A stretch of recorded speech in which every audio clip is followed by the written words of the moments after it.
Good evening, folks, and welcome to Dice&Decks Presents Session 8.5, the Really It Dropped the Call edition. Joining us for this call are Ty, again, and Owen. Joel, the co-host. Ethereal's back with us for an entire extended half edition. And, of course, David, the editor.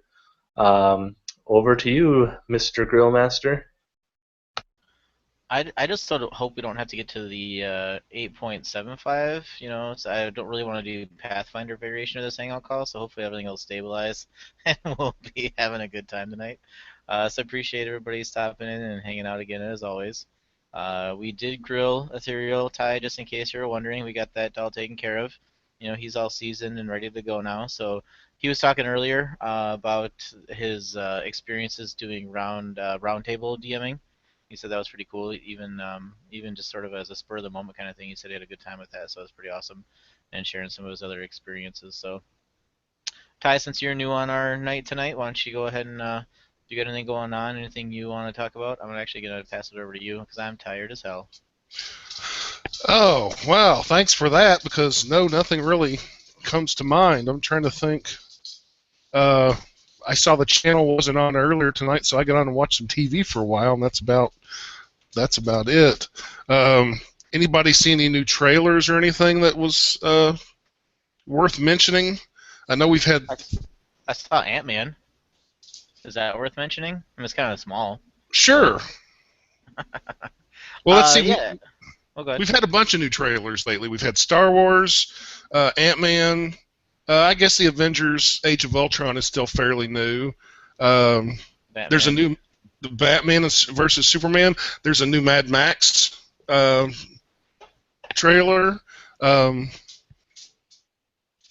I guess in the speculative genres, we've had a lot of pretty good stuff lately. Oh, we lost.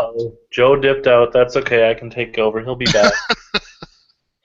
So I am not really tired. I'm just really frustrated. Did anyone see Robert Downey walk out on his interview? It was a question we got from one of the chatters here. I did not, but let's go ahead and talk about that.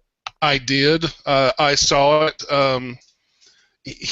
From what I could tell online, he got a lot of positive feedback, and I guess I can understand. I saw some headlines that said he stormed out. He didn't storm out.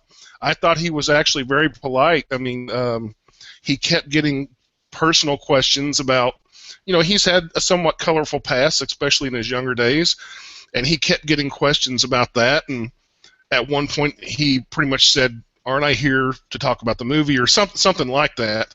And the interviewer kept pressing about his past.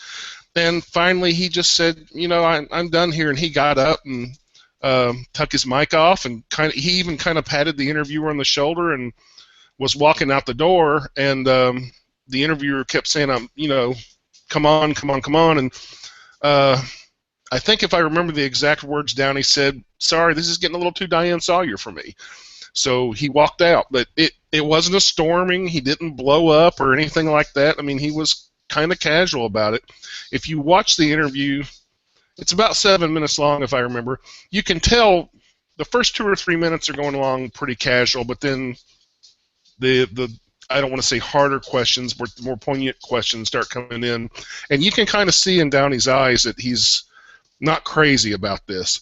But he's never really rude. He tries to get back on the topic of the new Avengers movie. And I mean, honestly, when they were just talking Avengers and Iron Man, he had some interesting stuff to say. Did anybody else see the interview?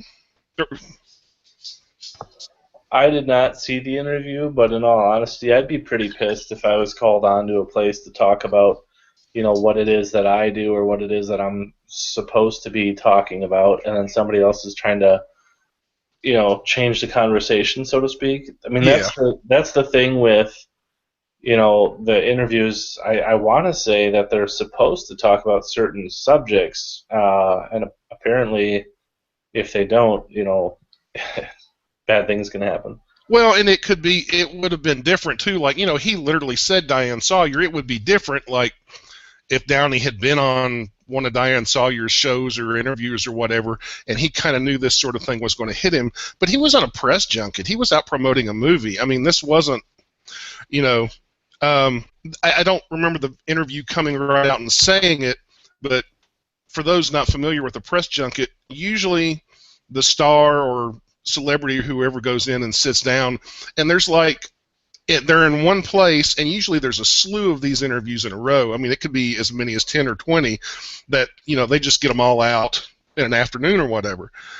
So, I mean, in my opinion, and I even say this as a former journalist, it wasn't the time and the place for sort of gotcha questions, if you know what I mean.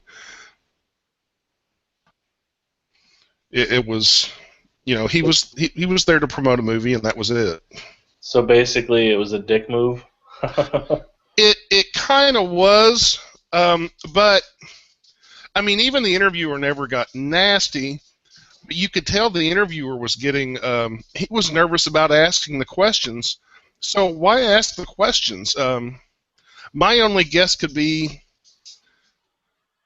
maybe he had a producer or somebody behind him who was pushing him to say, do this, go for it. And actually, I do have something from my newspaper career kind of related to this, and it was a mistake that was made years ago. I was in a newspaper in Ohio, and Danny Glover was coming not to our town, but he was coming to a small town nearby, and I forget exactly why he was there, but it was some kind of a charity event or something like that, and I was the editor in charge, and I sent a reporter there to cover the event. And as the reporter walked out of the door of the newsroom, I was totally joking. This is probably about 12, 13 years ago or so.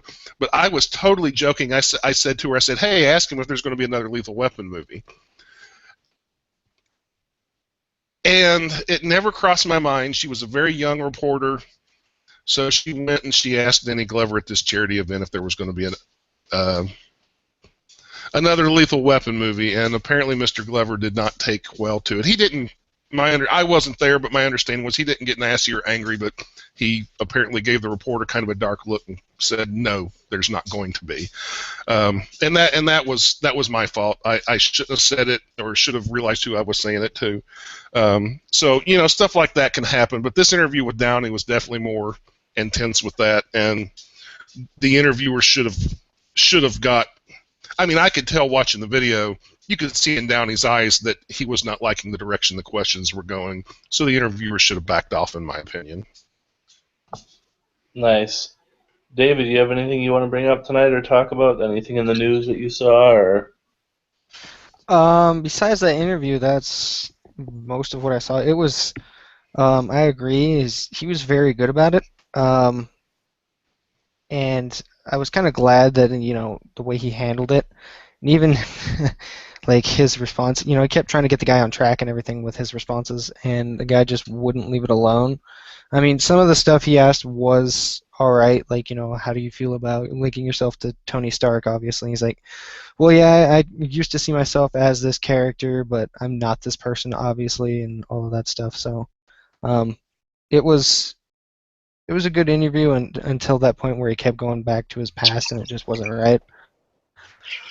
I guess we can talk about the Mad Max trailer if anyone has any opinions on that. I think it looks alright. I'll actually bring it up and watch it here in a second, but I haven't seen it. If anyone else has, you want to comment, go ahead. Yeah, I mean, I've seen the first. Do they make more than just the first two? I thought they made some other like little shoot-off ones or that were not very popular. Yeah, I think there's been the two main trailers, and then maybe there was like a couple of teaser trailers that were really short. Yeah, but I mean, anybody who likes dystopia world type things are gonna love it. It's gonna have some, from what it looks like, some pretty cool action shots. It's gonna have the desert world. It's gonna have all of the vehicle combat type things, I guess. This all of the armored up dirty Uzis. I mean, you really can't ask for anything else. It's going to be a dirty this, futuristic, desolate world sort of thing. And we haven't had that, I guess, in movies, at least in the mainstream, in a while.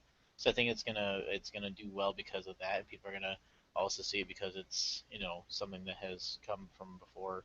But I think I don't know. I think it looks cool. I don't know if I'm gonna go see it right away, or if I'm gonna wait a little bit, maybe see it more in a budget theater, or just wait until it comes out or something on like video or something. But it's definitely gonna be on my list of things that I want to go check out, or at least check out at some point because I think it'll be cool. Yeah, I'll probably see it fairly soon. I don't know if I'll see it the day it's released to the theaters, but I'll probably see it within the first couple of weeks because I kind of grew up with that. I was a big Mad Max fanboy back in the early '80s, especially the first two movies. The third movie, the Thunderdome movie, it had its moments, but overall, I never felt it was as good as the first two were. But yeah, I was definitely kind of a fanboy of that series, and I think from what I can tell, they've done pretty good job in finding a replacement for a young Mel Gibson, in my opinion. Now, if only they could find a replacement for a young Harrison Ford.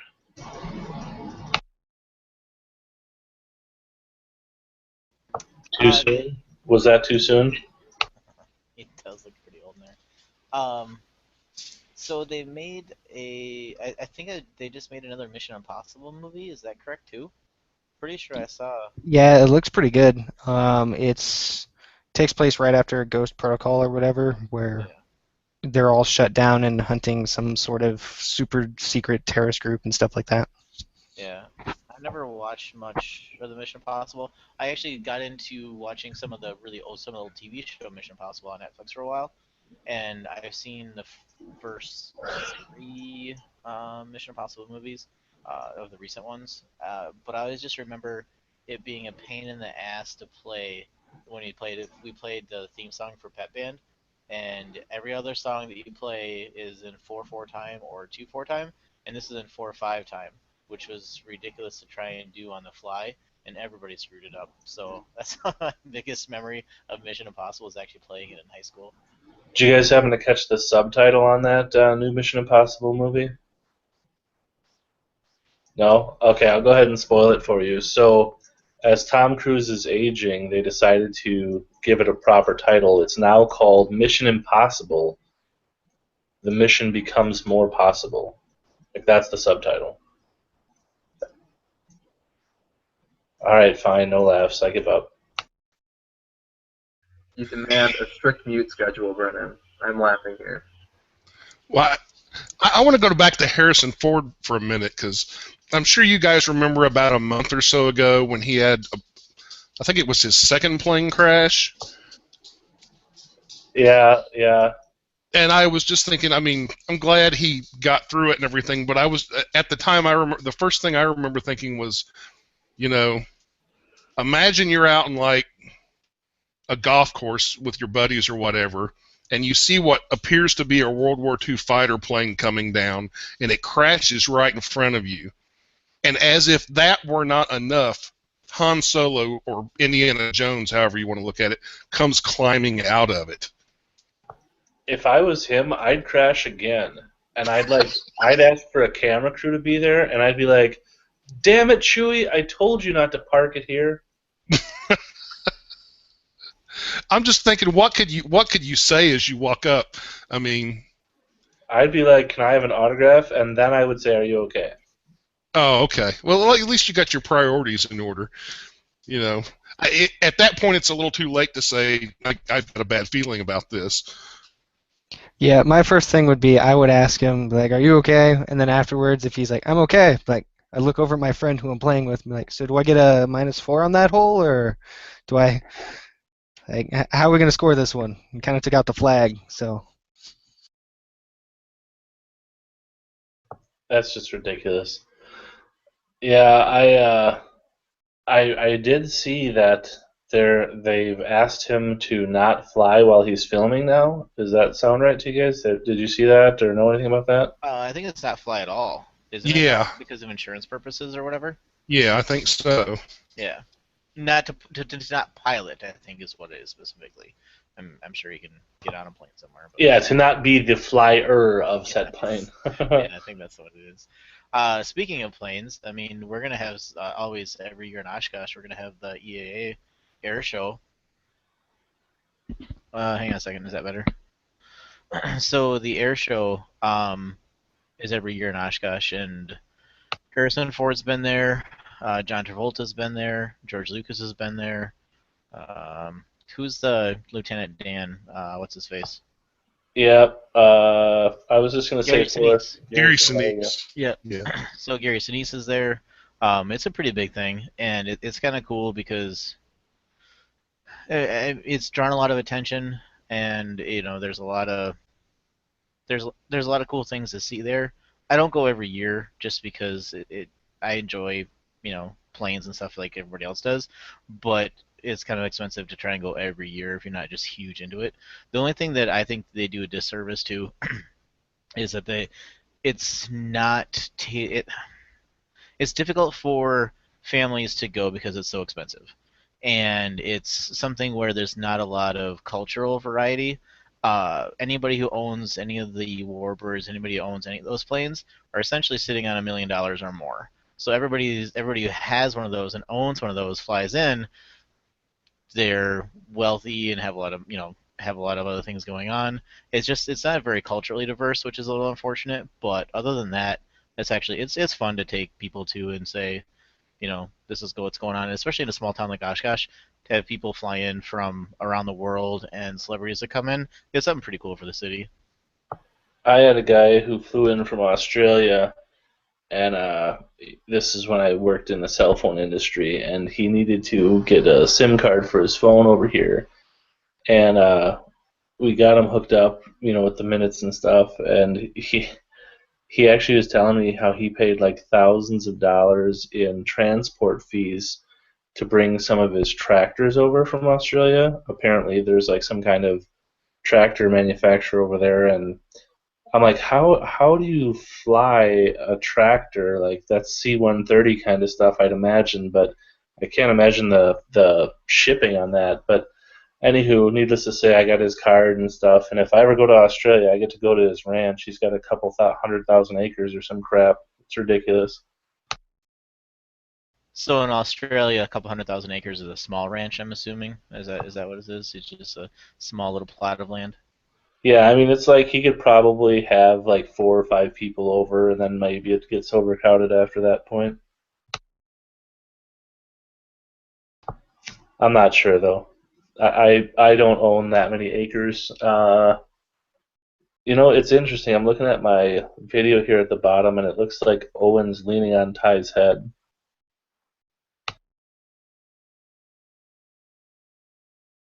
There's no plans to get in the way. I thought you decorated with the plants on. What happened to that? That was a good look for you. I'll actually tell you that I'm a little more protective of my plants now because after my buddy was here last night and we did our one-on-one on his way out, he kicked one of my plants down the stairs and it shattered at the bottom of the stairs. Oh no! Did you take it to the plant emergency room? I did. Is everything okay? It's in recovery, but I think it's gonna be all right. All right. Do you have the webcam set up so you can actually do the remote viewing, just so you can see if anything happens? You gotta call the doctors or nurses in. I have my security cam. I changed it from the door to the plant that's sitting outside now, just in case. Did you by chance kick your friend down the stairs after that, or? No, I made him sweep it up. I gave him the broom. Nice. He was probably mad at you for making him sit in that folding chair. He did not just sit in a folding chair, damn it. Was it a collapsible chair then? Very comfortable. It was in a real chair. Oh, okay. Ethereal, what's your take on all this crazy?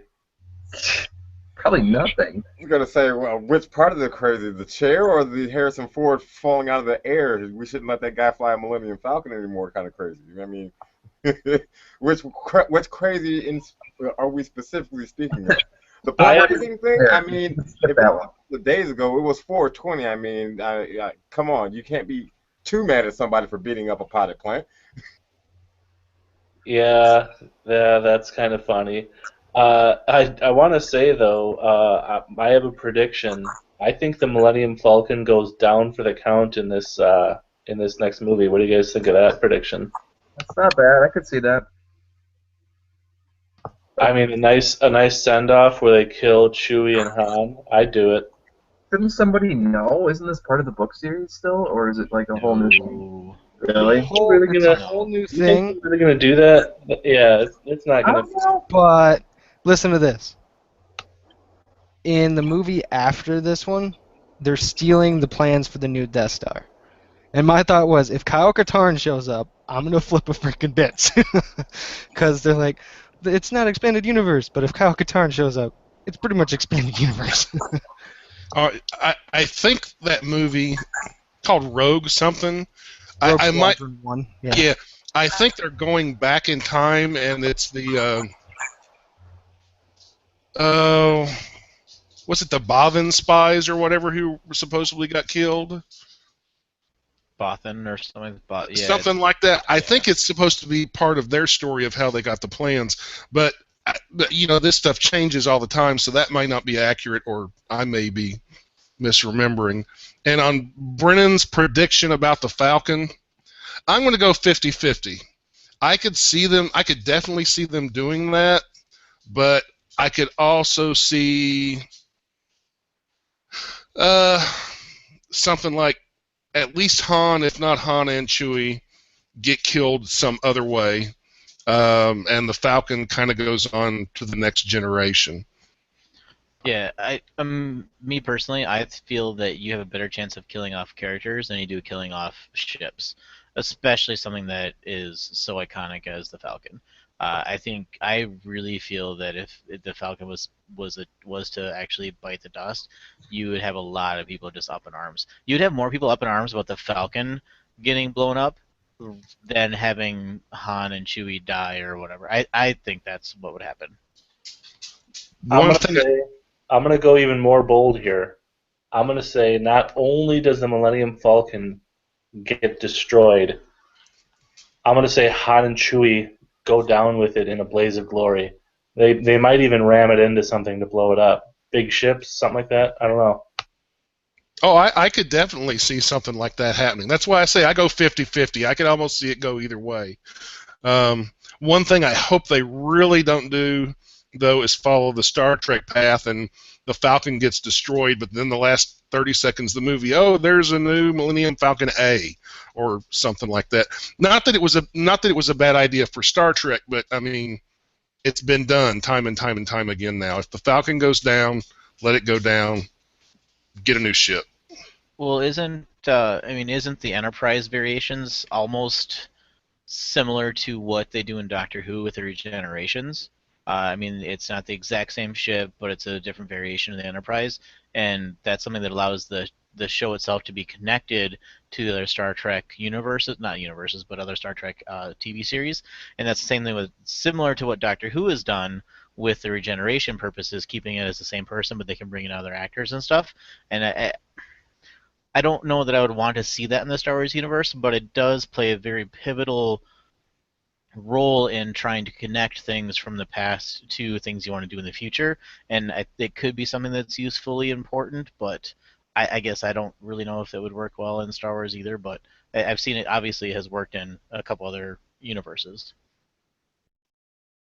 Don't worry, it won't be the Millennium Falcon A. What they'll do is it'll be like the Centurion Badger or some other, it'll be like a play on words. Centurion, uh, no, what's another bird? Centurion Hawk or Centurion. Or eagle or something like that. Yeah. There you go. Yep, that's what it'll be. It'll be the Centurion Eagle. There you go. You saw it here first. Yep, exactly. They did Hawk, Ebon Hawk. That's why it'll be the Centurion Eagle. Or maybe Speaking- they pull one from Red versus Blue. Like, it's a warthog, and it kind of looks like a cat to me. Why don't we go with Puma? Because I don't see warthog. And they have like a whole little funny moment of them trying to name the ship or something. I thought I'd bring up the very first car I ever owned was a silver 81 Grand Prix, and I named it the Millennium Falcon. You know, I've never named any of my cars. I've thought about it. Of course, I've only had two. I had a red Ford Aspire that was about as big as a tin can, and now I drive a Grand Am. But I guess I've wanted to give my cars a name, but I never have, which is kind of weird. How did you fit in an Aspire, dude?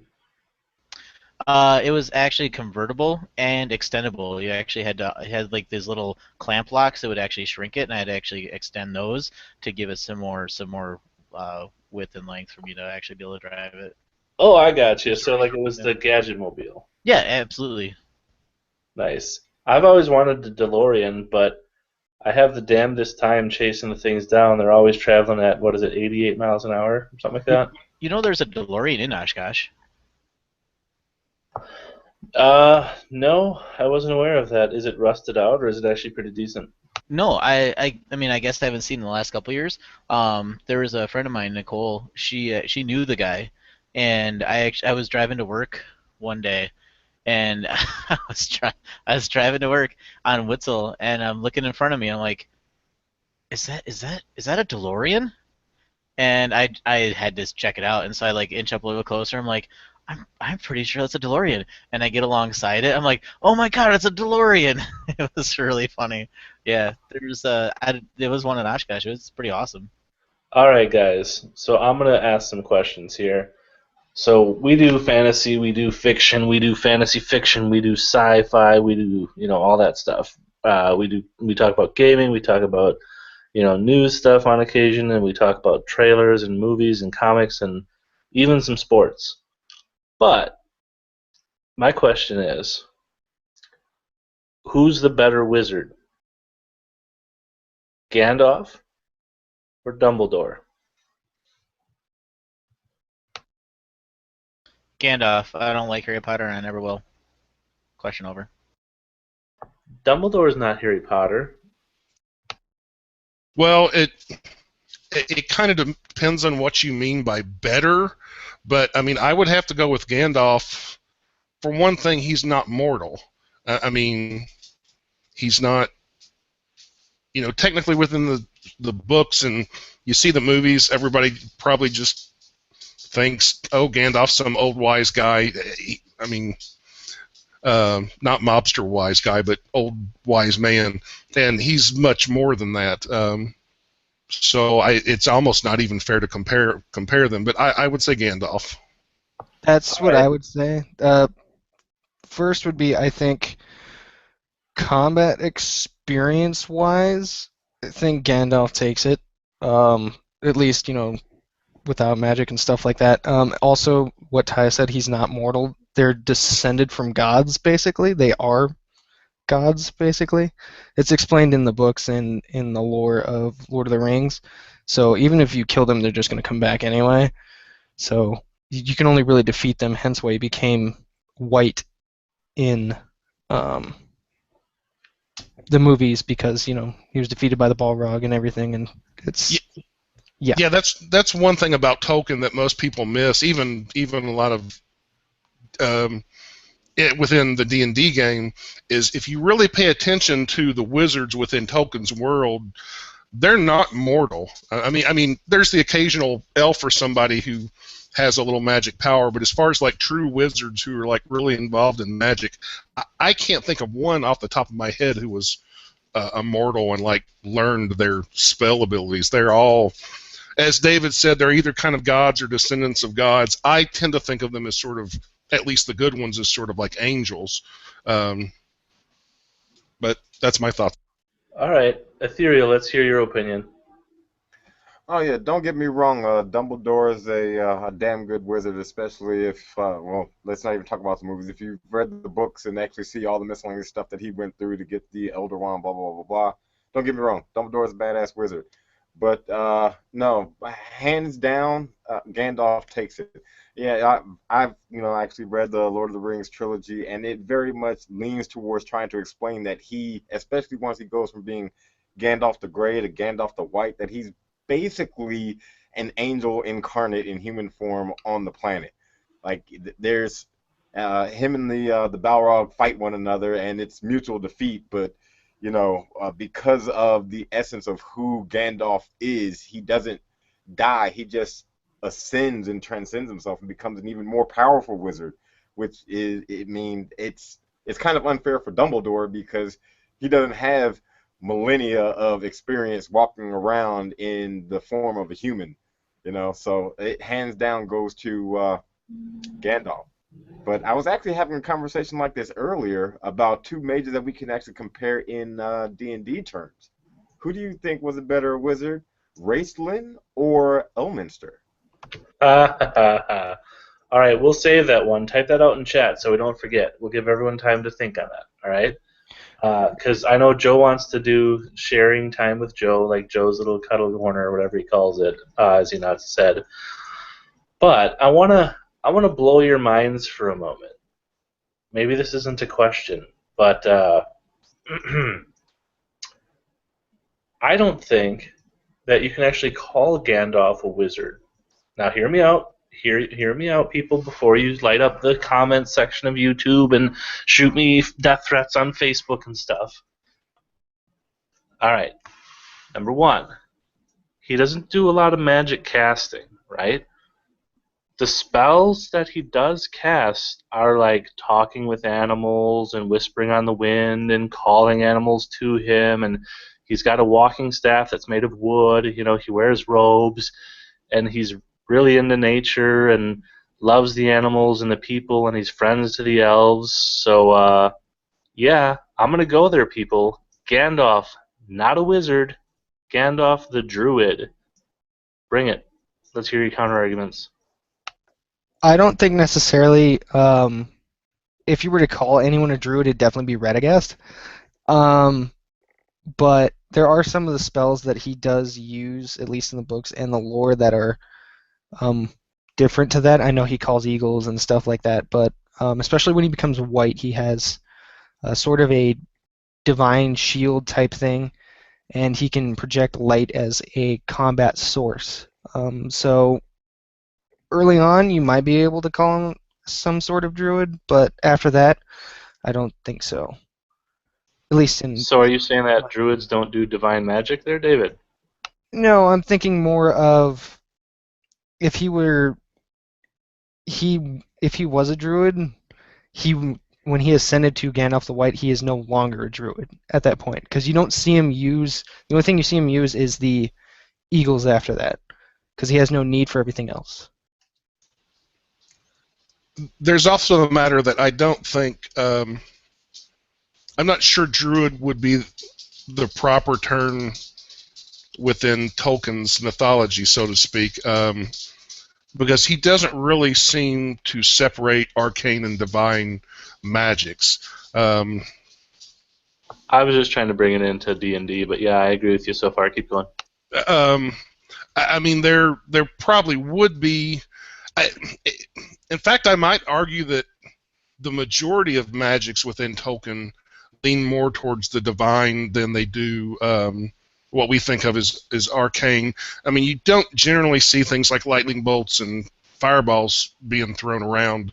And the few lesser kind of magic events that happen are possibly not even really magic. I mean, some of the things like in The Hobbit, when Gandalf is dealing with the trolls, at least in the book, that's there's not really any magic involved from Gandalf's point of view. He just tricks the trolls into staying outside until the sun comes up. And the things like the fireworks and stuff, that's more alchemy, or could be. Prestidigitation. Anyway. Yeah, something like that. So, like I would say, I would probably... I think one could make an argument that the majority, if not all, of the true magic in Tolkien is more divine-oriented than arcane. Well, and something to remember with Tolkien is that Tolkien was huge with nature defeating steel anyways, and the whole idea of the Industrial Revolution really put him off and all that other stuff. And so having the good wizards, just call them good casters in this case, be on the side of nature, and on the good side makes sense with the way the Tolkien's mindset was. Saruman obviously did a lot more magic that was more dealt more with diplomacy and insight to the future and all those other things, and he became evil. Sauron obviously did a lot of evil stuff.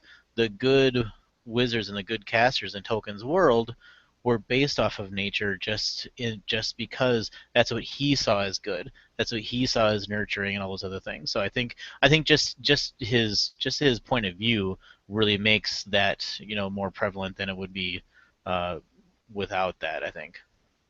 So what's your little token share that you got there? I saw you carrying something around.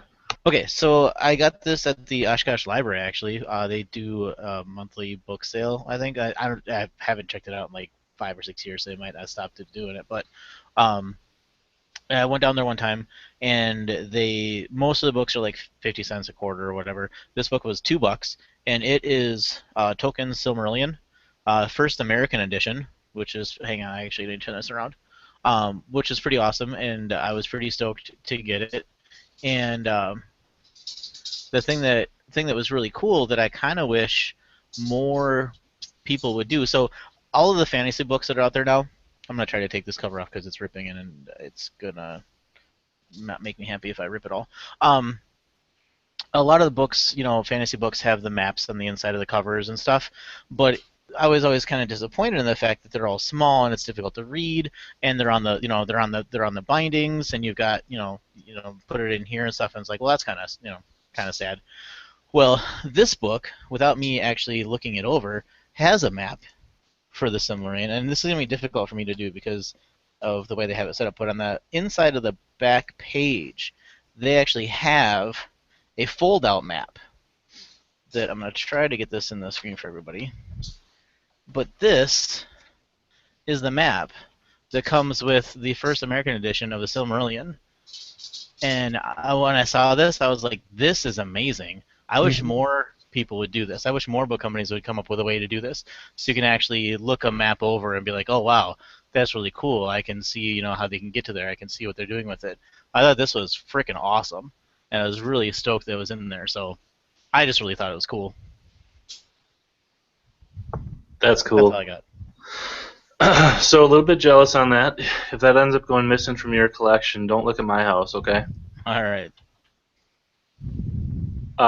So it probably does not show the second island. I don't think they did much with that in a lot of the. Are you looking for the Eastern, the Godland or whatever? Yeah, that's what he's looking for. It doesn't. This is still. Hang on, let me just unfold it again. Lothlin. This is map of Beleriand and lands to the north. So this is still the western island, the western continent. But if you want, I'm sure if you look up, I'll type it out in the chat. But map of Beleriand, Beleriand. I'm sure you can find it. I'll type it out real quick though as well. Beleriand, the Lays of Beleriand. Can you read that?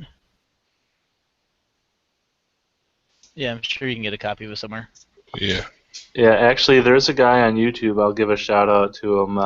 Who knows? I doubt that he's watching, but he does like the histories of, and he's actually done a really good job with the enunciations, which is particularly difficult to do with a lot of the Tolkien stuff, at least properly. I want to say it's Civilization X on YouTube. Let me see if I can find it. I'll give the proper link here in a moment, but I want to say that that's what it is if you guys want to look that up. So maybe because everything's separated, or not separated, but kind of combined in Tolkien's universe with the casters, arcane and divine, being together, do you think maybe druids are a class of magic, like from an arcane standpoint originally? Is there any way to explain that, or no? I would think so, because Gandalf being the wisest of all of them, hence why Saruman wanted to become the white and the leader of the group, obviously. I think that there's definitely different types of magic that they know, and hence other people have learned from. Obviously, them being spirits and stuff, giving wisdom to others. I definitely think that is possible. Yeah, I would agree with that. Either that, or you could break it down as they're a cross class, I guess. Well, and something that you also have to remember when dealing with what Token was doing, all of the casters, as far as the Radagast and Gandalf and Saruman, they were all classified as wizards. So that just the term, what we might define just as a caster, he defined as a wizard. So he just grouped it all into this lump sum of they can use magic, therefore they are a wizard. I know others will some talk in the chat about Galadriel being a sorceress, but that generally is thought of as just as the female, version of a wizard. She is a caster, therefore she is in the same class as a wizard. I don't think there was much of a breakdown outside of that, but that's all I got. I want to jump into the Elminster versus Rasslin debate for a moment here. Let's do that. Go ahead. That I've had a few minutes to think about it, and my initial reaction was to go with Rasslin because he's literally taken over. He basically took out a whole pantheon of gods, more or less. But when I started thinking about the power levels, in my opinion, and this is just my opinion, the power levels of the gods and magic in general in Dragonlance are probably not as high as they are in the realms. And that's just my gut feeling. If you sat down with every single book from every edition and compared them, I don't know, but my impression is Dragonlance in general is there's not as much high, really powerful magic, including the gods aren't quite as strong as they would be in the realms. So that skewing my thoughts and my vision, so to speak, I'm probably going to have to come down on Elminster as being the top dog here. It would be if the two faced off with each other, I think they would probably try not to come face to face because both are pretty smart in their own ways. They would probably duke it out through minions and things like that for a good long while. But when it eventually came down to face-to-face time, I think it would be Elminster. So I kind of want to elaborate on something Ty had said there, and said it's just his opinion. I'll go a little bit further, and I'll say that it's probably more likely to be fact that Elminster would win, and here's why I say that. I'll defend it. I could be wrong, and if I am, I apologize. But just look at the CR. Like the challenge rating of creatures and monsters that exist in there. The CR of Faerun's stuff, I want to say, when they did in the Dungeons magazine or the Dragons magazine, which is official stuff, just not generally recognized by most people. I want to say they released a creature that was either CR 60 or CR 90 from Faerun, and I'm pretty sure in the books there was one that's CR 40 or 49 or even a 60. Which, to give you an idea, Dragonlance had nothing even close to that for CRs. So if you're going to talk like what the creatures on a planet can do, those are just regular things. And now you're going to go in to talk about killing gods and rising into godhood. Obviously that's high CR stuff too. But if all the creatures are stronger before you can even get to godhood, then the gods are probably also jacked up an equal amount. Just my opinion. Well, I think that pretty much. You pretty much gave stat numbers there, almost to what I was saying. Again, Dragonlance compared to the realms, Dragonlance is a somewhat. I shouldn't say underpowered world, but yeah, there's not nearly as many tough big baddies walking around. I don't think. Dragonlance to me strikes me as more of like traditional like European fantasy. With a little bit more of the. This is such a weird word, and I know we've talked about this before, like the believable fantasy, whereas Forgotten Realms is the more fantastic fantasy, and that sounds that sounds weird separating fantasies, but that's just what I get out of it. David, you've played a lot of the different systems, right? Have you played Dragonlance and Forgotten Realms stuff? I have. And what's your take? What's your Uh, take on it? I I have to agree with Elminster, honestly.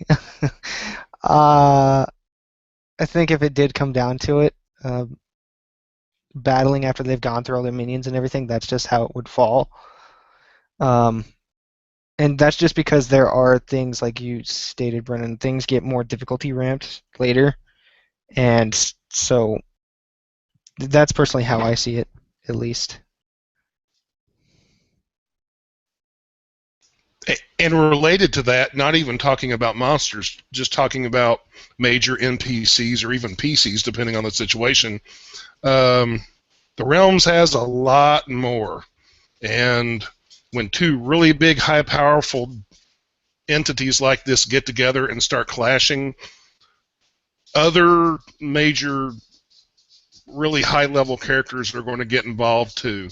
And Forgotten Realms has the numbers down um, by far, just sheer volume of individual characters and probably higher leveled characters.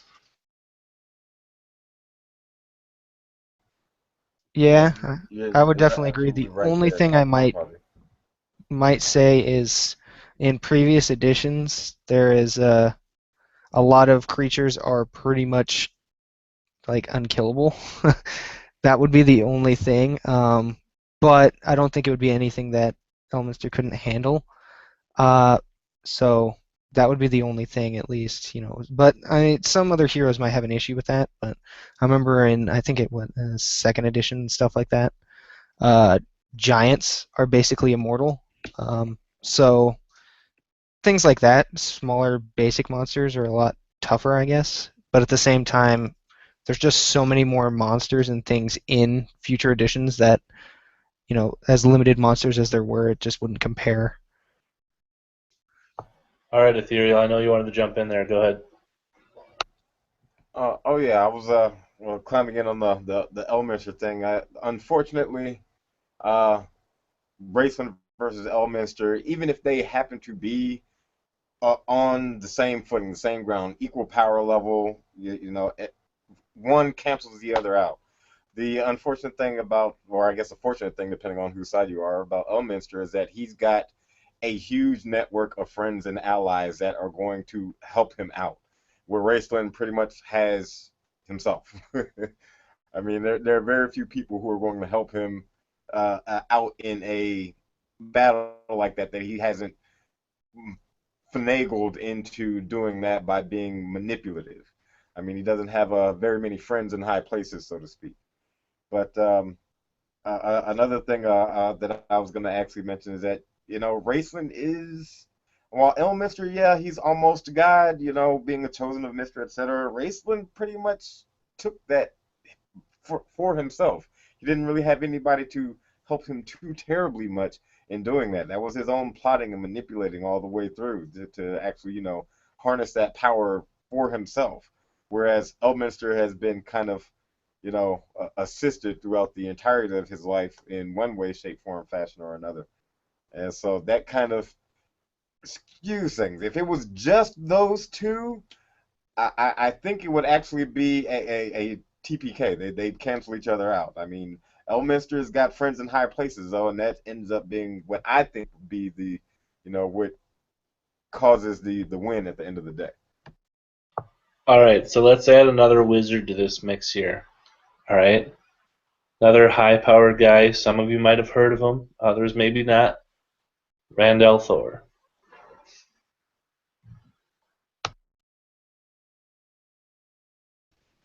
Rand. I mean, well, he gets access to Balefire, so I guess he wins. I mean, you just kind of just do that and don't have to worry about anything else. If I had to have a battle between the other powerful casters slash wizards in other fantasy worlds. Randall Thor is essentially, meant to be the one who brings peace and prosperity back to the world, and he's Does he infused. bring balance to the Force? No, not exactly. He's supposed to bring good back to the world and defeat evil. Um, I think I think the way that the one power works in Jordan's world is a little bit different, and the fact that it has since it's a bit more designed like the Force, and especially access to true powers of the world. I guess I would have to give Randall Thor the win over like pretty much everybody else we've talked about so far. But only if he has Perrin and Matt with him. Maybe. I don't know. Nice. David, do you have any opinion on this? You know who Randall Thor is? Yeah. Uh, mm,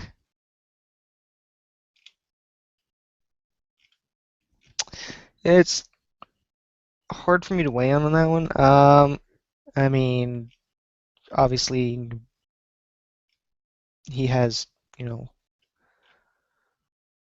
undeniable powers, but at the same time, I don't know. Like, my thing is, if he's obviously trying to, balance things, and there's an actual fight going on, I think, there would be some sides involved to that.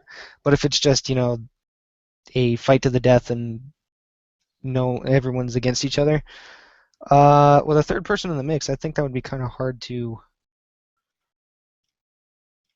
exactly gauge who would come out on top. Um, Are there any spells like Balefire to your knowledge in the D&D world, David? Are you familiar with Balefire? uh, yeah. Okay. Yeah, I'm trying to gauge if there's anything like that in D&D. Basically, what it does is it removes them from time and existence. I mean, like, I could think of a couple of spells you could combine to get that effect, but I don't know. I think you'd have to work to get there. I think that should be one of our projects is to bring Balefire to at least Brennan your world so I can abuse it. That sounds like a great idea. Yeah, and you just said that because you know what the response is going to be, so I'm not even going to give you the dignity of answering it. Ethereal, do you know the Randolph or the Robert Jordan books at all? I do know a little bit about the Wheel of Time. I haven't gone through too many books in the series. I don't know too terribly much about Balefire other than what I was just told it can possibly take you out of pretty much suspend you in a time bubble somewhere else. Well, yeah, I'll give you the kind of breakdown with I mean, it stems a little bit from the way that Robert Jordan has built his world. The fact that he talks about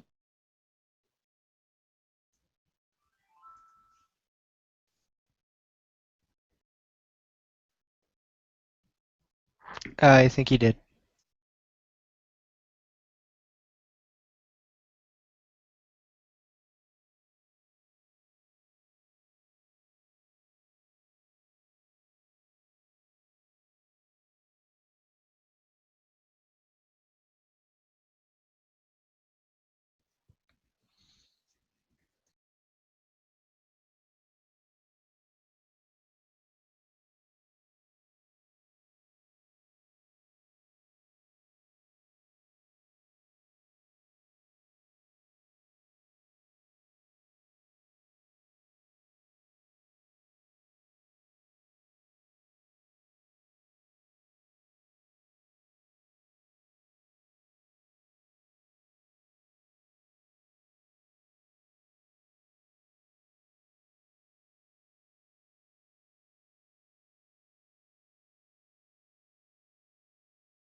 Brennan, you back?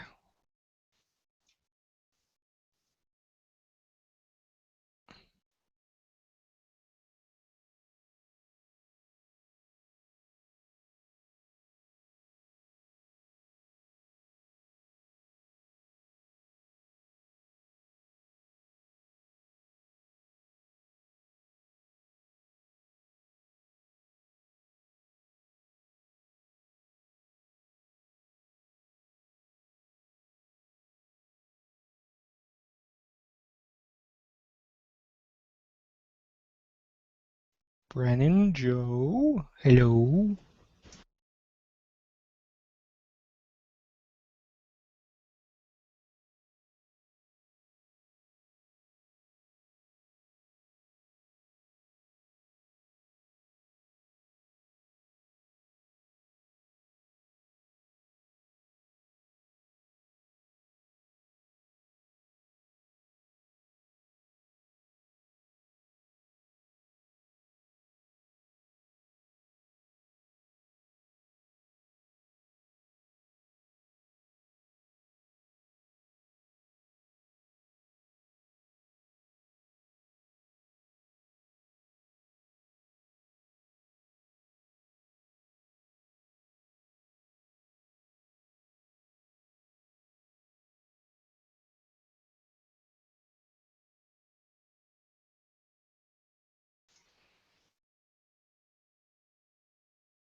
Yeah, Ethereal's still hanging around. I don't know if you can hear me or not. Yeah, I don't know. Did everybody else I get can. kicked off? I don't know what happened to them. They bugged out again. Okay. Yeah, it's looking like some technical difficulties with Google Plus. It happens from time to time. Yeah. Did Owen sign off, or did he get kicked off too? I think he signed off. Okay.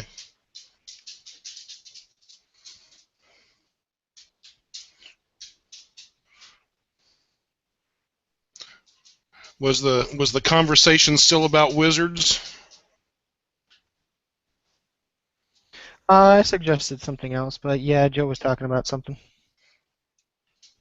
Yeah, Joe was trying to explain to me the inner workings of Balefire and what makes it so powerful to kind of try and equate that to, I guess, Elminster. Oh, okay. But then we started talking about the which is the most powerful Sith over here in the chat log. So what I'm going to suggest is going to blow everyone's mind, but Well, who's your suggestion? I'll go with you guys first. Who do you think it is and why? And then I'll reveal mine at the last. My first and second choice, obviously. Well, common sense would make you to think, at least in the sort of the current era, that you would think Vader would be. I mean, he was supposed to be, the one. But honestly, um, exactly. That's kind of how I always felt. I mean, he was supposed to be like this, whatever you want to call it. Savior's not really the right word, I guess, but so you would think he would be, but that never really felt right to me. All right. A little thing is, I make this analogy all the time. Anakin, before he became Darth Vader, could have became what Luke did at the end of the book series. That was what he could have become. So that's what I see where he could have gone. Ethereal, who do you think is most powerful? Well, you kind of just took it from me a little bit there. I know it doesn't sound right, but I always tell everybody this, Luke, and I know a lot of people say, "Oh, he just went to the dark side to dabble in it to try and figure some things out." He became quite powerful, but I won't even say he came back to the side of light. He found balance. It was he was the one who, well, pretty much by the end of it all, he was the only Force user left. So that's not saying too much of anything, but I mean, yeah, he became a gray, a Force avatar, yeah. But in order to do that, if you go primarily light, and he became so powerful in light, he he also went every bit that powerful in dark in order to be able to balance them. So did he once upon a time, become the King Kamehameha Almighty, Sith Lord? Yes, but at that point, everybody else was pretty much dead anyway, and there were just a few scattered Force users here and there. So, that's my take on it. But I know there are probably a couple of other peoples out there who can probably give Luke, a run for his money, even with him being a Force avatar. All right. Here's my suggestion. Darth Crate. Now hear me out. Okay. Darth Crate had been tortured by these creatures for like 200 years or so and went to the dark side, right? In so much pain that, it gave him even more power. Eventually, he was frozen in carbonite, and when he emerged, he lost this, said armor and everything, and his body changed. He had actually figured out a way to stay in a physical form and become one with the Force through the dark side.